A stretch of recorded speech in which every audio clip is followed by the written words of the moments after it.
วันนี้พบกับช่อง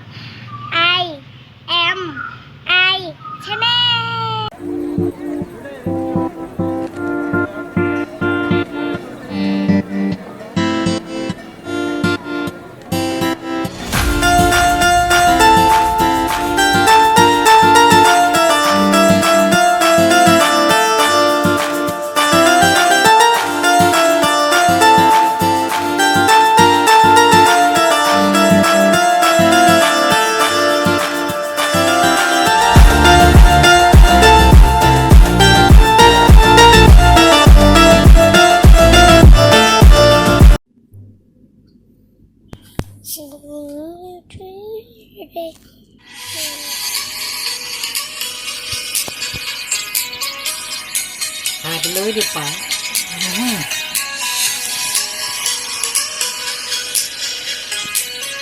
ถ่ายอะไรอยู่คะ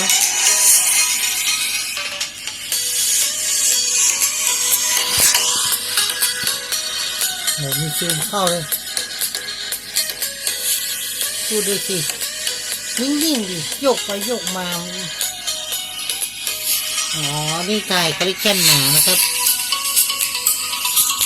อะไรมือบังหน้าจอยโอ้โอ้มีแต่มือคนอ่ะต๊อปก่อนให้มันได้อย่างนี้เลยค่ะ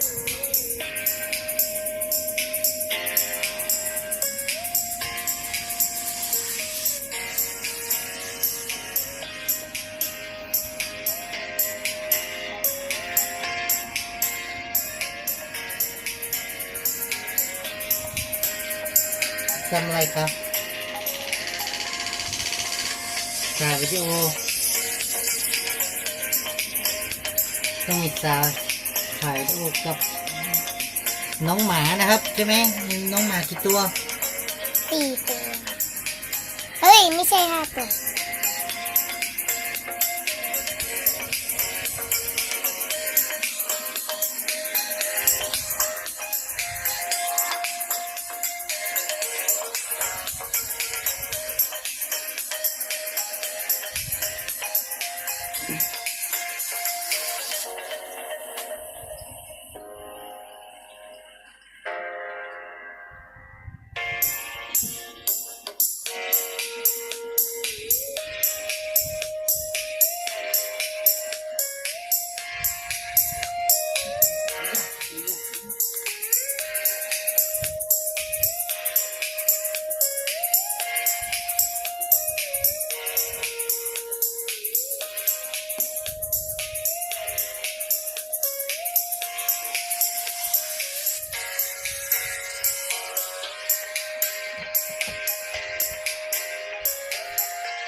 พูดยังไงก็ได้ เอ้า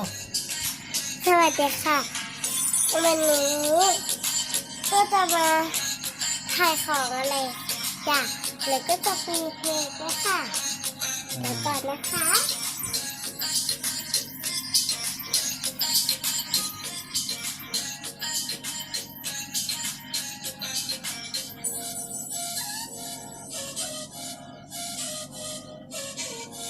ไม่เห็นเลยอ่ะ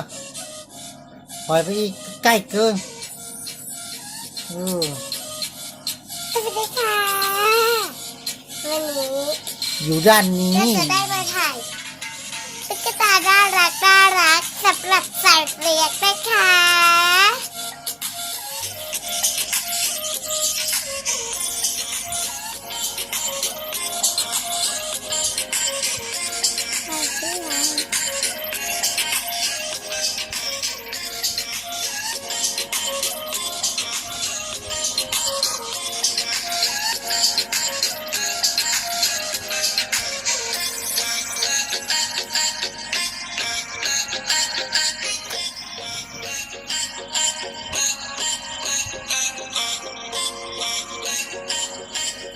หวังว่าน้องๆคงจะไม่ผิดหวังในการเพลงนี้นะคะก็ใช่แล้วค่ะ9 2 เฮ้ยเซ็งใจเย็นครับเพราะเงินของคุณช่วยสมทบทุนกันไม่รักก็ค่ะอยากคิดถึงแต่คิดถึงไม่ได้อ่ะแล้วทำไมอะคะไม่น่ารักกว่าสำหรับที่เด็กๆชอบเพลงนี้ก็อย่าลืมกดด้วยนะถามว่ากดอะไรกด Subscribe ด้วยสิคะนี่และรักๆทักว่าจะลืมกดแล้วให้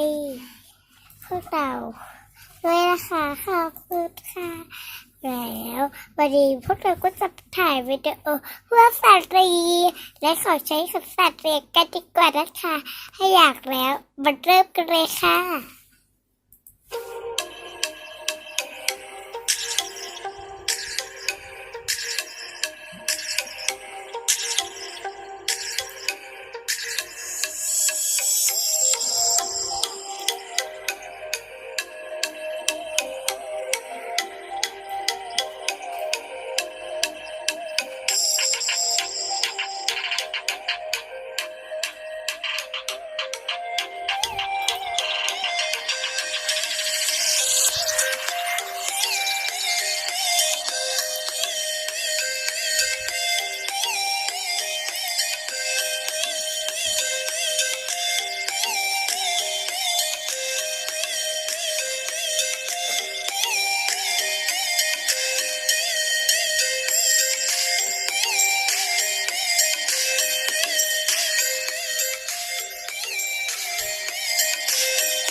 แล้ววันนี้น้องๆก็ได้เห็นไปข้างทางแล้วค่ะเดี๋ยวเราไปดูต่อกันเลยนะคะ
และเมื่อได้เห็นกิจกรรมที่เราจัดไปแล้ว